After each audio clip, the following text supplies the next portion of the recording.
Hey guys, welcome to John chapter 9. We're going to go ahead and just dive in and talk about what we see in this chapter. This chapter is really pretty powerful. Like, I know I keep saying that. I say that about every every chapter that we read, but it really is. It's very powerful. It's got a lot of great things in there. It starts out with a healing, right? So Jesus is performing the miraculous, and we see that there's this blind man who's blind since birth, and his disciples ask him, Lord, who sinned, this man or his parents? I think it's really interesting that that's what they go to, but that is very culturally appropriate for them, that they would look at someone who was dealing with affliction and they would say, well, this person deserved this, right? That was very common belief in the first century, right? That if you were struggling, it was because you did something wrong.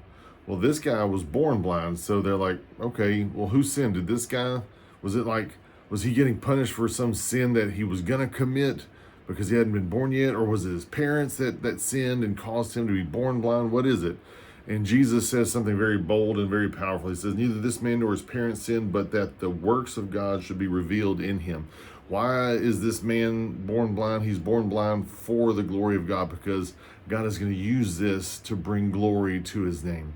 And what we see is that Jesus does something incredible, rather strange as well. Jesus spits in the dirt, makes some clay, some mud, and he wipes it in the guy's eyes, tells him to go wash in the pool of Siloam. And when he does this, he is able to see. And it's interesting that he heals this man on the Sabbath again. Seems to be kind of a kind of a theme for Jesus. But he heals this man on the Sabbath again, and as we know from the past, the Pharisees they don't like this. They're very upset that Jesus would heal a man on the Sabbath.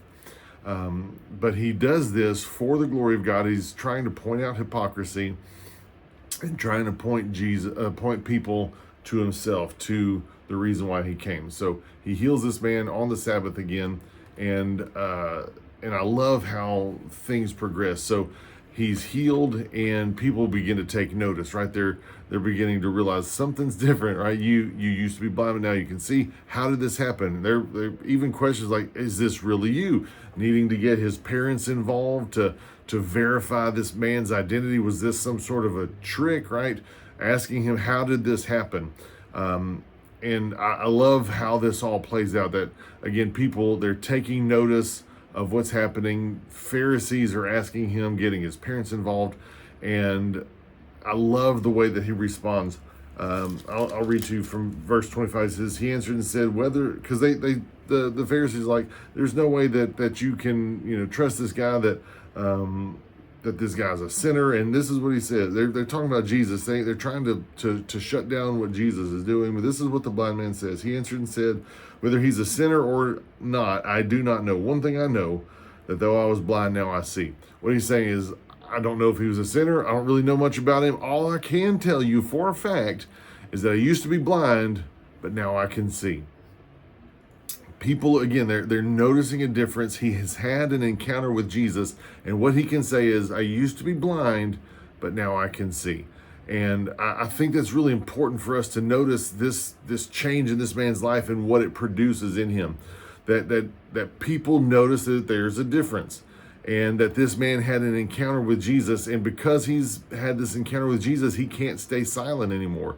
So much so that things are gonna, like, for his faith and his connection to the synagogue, those things are gonna come into question. But he is declaring, I used to be blind, but now I see. Well, I want to ask you that question. Do people notice that about you? I tell you guys this all the time. If anybody ever was to come to me and say, hey, I had no idea you were a Christian, that's like, oh, knife inserted twist, right? Like that should never happen. Nobody should ever come and say, hey, are you a Christian? Or I had no idea, right? They should notice that there's something different about us. And when you've had an encounter with Jesus, people should take notice. And when you've had that encounter with Jesus, it should produce in you a want to tell others, a want to be different. So Is that happening with us? And I say this all the time, that if you've encountered the grace of Jesus Christ, it should produce that in you. And if you are underwhelmed by grace, there's a chance that you might not understand it, and maybe you haven't actually ever experienced it. When you've experienced the grace of Jesus Christ, it's going to produce something in you that wants to tell others. It's going to produce something in you that's going to make you look different, act different, and be different. That if you've experienced the grace of Jesus, you are no longer who you once were. The Bible teaches us that before Christ, you are dead in your sin and trespasses. And when you give your life to Jesus, you move from death to life. Those are two very different states. There's no in between. It's either dead or alive, no in between. So once you move from death to life, you will be different. If you say, hey, I'm a Christian, but your life looks exactly the same as it was before you found Jesus, I have to ask questions, right? Because moving from death to life, experiencing the goodness of Jesus Christ, it's going to produce something in you that makes you look different than you used to. So if you've had this encounter with Jesus like this guy did, it's going to change you, and you're going to want to tell people about it. And this guy even goes on to say something, because they're questioning what's happening. And the Pharisees are wanting to know what's happening, and he just begins to declare the things about Jesus, and he's declaring something that we need to take note of, that Jesus is the only one to ever heal somebody who was born blind.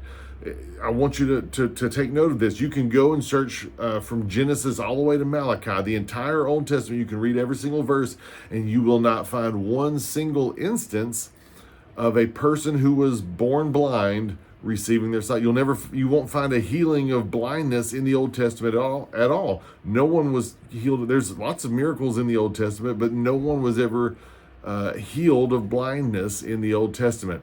Not a single recording of it. But we do have prophecies in the Old Testament in places like Isaiah that are prophesying that the Messiah would bring sight to the blind. And that's what this man, he says this in verse 32, he says, since the world began, it has been unheard of that anyone opened the eyes of one who was born blind.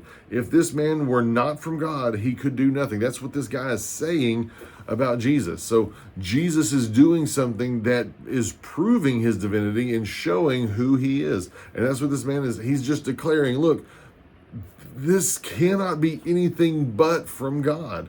And Jesus performing this miraculous healing of this blind man is further proof of who Jesus is, fulfilling Old Testament prophecy about the Messiah bringing sight to the blind. So again, it's just an amazing encounter. And then Jesus moves on even further, and he begins to point out and make this comparison about those who are physically have sight, but they're actually spiritually blind. I'm going to read verses 35 through 39. It says, Jesus heard that they had cast him out, talking about the young man that received his sight. So he gets kicked out of the synagogue because he's declaring Jesus. So Jesus heard that they had cast him out, and when he had found him, he said to him, do you believe in the Son of God? He answered and said, who is he, Lord, that I may believe in him?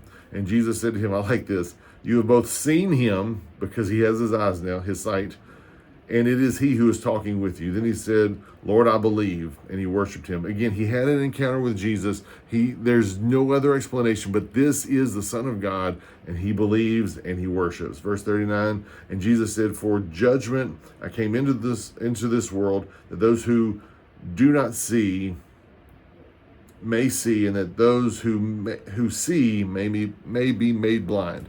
He is talking about the fact that there's people who have physical sight, but they're spiritually blind, and there's people who may be physically blind, but they can have spiritual sight. He's making this comparison. He's pointing out again the hypocrisy of the Pharisees, showing that they, even though they know all the things about the law in the Old Testament and the prophets, even though they know all these things, they're actually spiritually blind because they refuse to believe that Jesus is who he says he is. Think about that the Son of God is right there. They can smell the breath of God, and yet they don't believe. As close as they were, as much as they knew, they were still spiritually blind. There's too many people today who are walking around spiritually blind. We need to turn to Jesus. Once this man had this encounter with Jesus, he becomes bold for Jesus, bold to the point, again, he gets kicked out of the synagogue, and he is bold in his witness about who Jesus is. So I'm going to ask you, are we being bold? Are we being bold for Jesus?